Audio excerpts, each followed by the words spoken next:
Hello, and I'm happy to be here on CTV. Let me begin. There are a number of key issues and critical choices which voters face in the 4th Congressional District November 2nd, and I hope you'll all be sure to vote. I'm Steve Carlson, and I'm running with the Independence Party against the incumbent Betty McCollum and the Republican challenger Teresa Collett on the November 2nd ballot. It's an important race. Betty McCollum has been the senior whip for Nancy Pelosi and Barack Obama in leading this country down the wrong road during the last 2 years in the wake of the shocking developments during the 2008 elections, especially the financial shocks affecting business, jobs, and the banking system. As Tom Horner has shown in the governor's race, the Independence Party I represent is small but beautiful, and especially valuable in 2010. When we face such a historic election and must look for a new kind of effective government at the state level and the national level. By voting for me to go to Washington without restrictive ties to either the Democrat or Republican Party, you will give Minnesota more leverage, a key swing vote, and an independent, insightful voice for taking our country back on the right road again, so we can get back to the American dream in a challenging new international neighborhood that presents both risk and opportunity. Tom Horner has presented a coherent growth strategy for Minnesota, beyond simply cutting taxes and spending in an uncertain environment. We need a coherent growth strategy and recovery strategy for Minnesota's 4th Congressional District and for the U.S. economy as a whole. And I look to the principles of the Independence Party and the Tea Party's contract from America, as well as other ideas like the Promise to America, to turn this country and its economy around and head back toward international competitiveness. You can find a complete discussion of the issues facing voters November 2nd at my campaign website, www.stevecarlsonforcongress2010.com. But here are some issues I'd like to touch on quickly and draw attention to. These are pieces of the coherent growth strategy for the 4th District.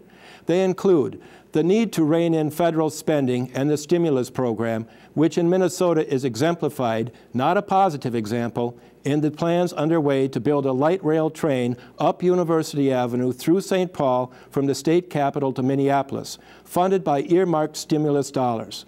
The assault on the U.S. healthcare system, which threatens our personal control of healthcare decisions and the viability of our free market-based health system.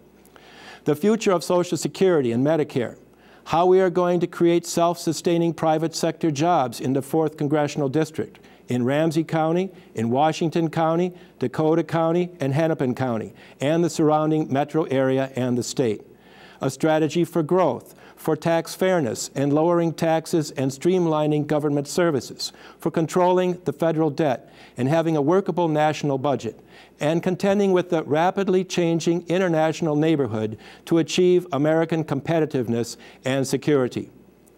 The incumbent had said how proud she is of working with the St. Paul Chamber of Commerce to run a light rail train up St. Paul's Main Street, University Avenue, home of 2,000 businesses, who for 20 years have resisted this destruction of this key business corridor connecting St. Paul and Minneapolis.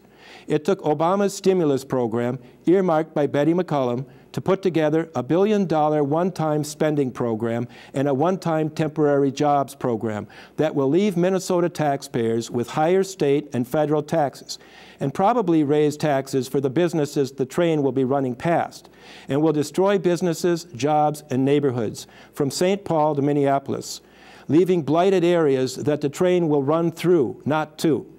Because of the way the so-called stimulus program is being run by a political machine, it will not jumpstart the economy in the 4th Congressional District. It will slow it. It does not rebuild the nation's infrastructure here because St. Paul doesn't need a University Avenue train in its infrastructure. It does not build confidence in the economy here. It calls it into question. It's just a slush fund Betty McCollum used to spend money in her district, whether the district liked it or not. I've asked St. Paul Mayor Chris Coleman to delay this project and to modify it so it will preserve the jobs and businesses, and to let businesses know his plans to restore University Avenue so he can try to attract businesses back to that area to help St. Paul's economy.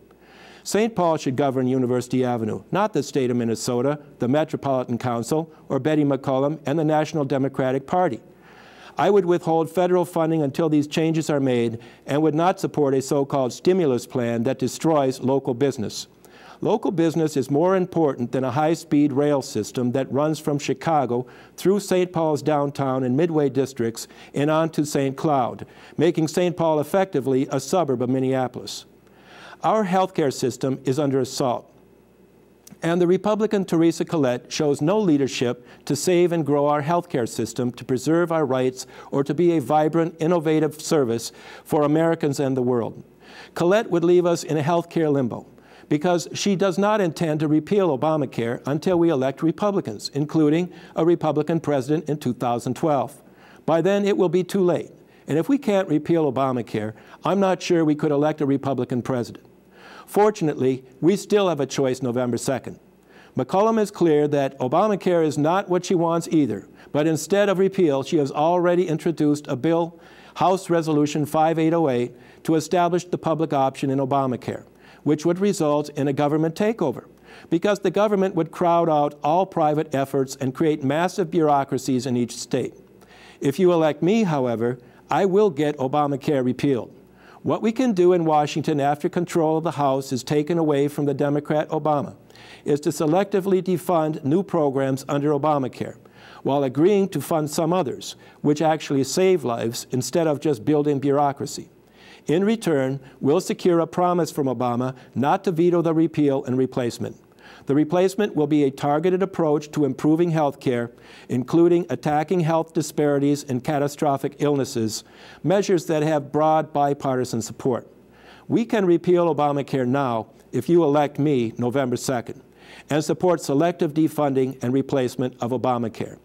We can't provide universal health care on the backs of Medicare recipients, shifting our priorities away from our historic commitment to aging with dignity. We all want aging with dignity and can't put that at risk. I think it's a matter of leadership. We have a window of opportunity to fix Social Security and Medicare. We don't need to raid Medicare to support a health care and retirement system that preserves aging with dignity for all of us. A major part of the problem no one is talking about is the loss of children who would have been born. They would have been educated to be productive citizens and family members and there to support our retirement and also make us more competitive internationally. We still have time before these programs become insolvent.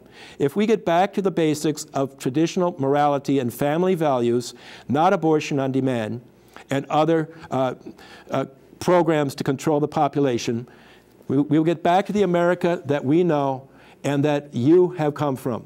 No amount of shifting money will protect us from ourselves if we do not come to our senses and get away from all this social re-engineering. Because other countries are using the same technology we have to compete with us. To fix Social Security, we have to fix our values. Then we will have many more attractive choices to maintain the solvency of our retirement system while our economy can thrive and sustain our civilization far into the future if we are so blessed. If younger people think they should engage in a generational conflict over money with seniors, what will happen is they will fail to understand that they are today shaping their future. Personally, I turn back to God and the Holy Scriptures for my guidance to seek blessings for generations to come. A more immediate issue, and perhaps the biggest issue of this campaign, is how can the government help create private sector jobs in the 4th Congressional District? The short answer is we can. Bill Clinton has recently revealed a stunning statistic that I noticed early on in the campaign. Posted jobs created by employers who seek to fill them have grown twice as fast as the number of jobs they have been able to fill. This means that businesses were spinning their wheels as they tried to get out of this recession. We need to target and close this gap and give businesses a chance to grow now and get us out of this recession. My time is up. But please visit me at www.stevecarlsonforcongress2010.com to learn more about these pieces of a coherent growth strategy and how we can meet our challenges. Thank you for listening.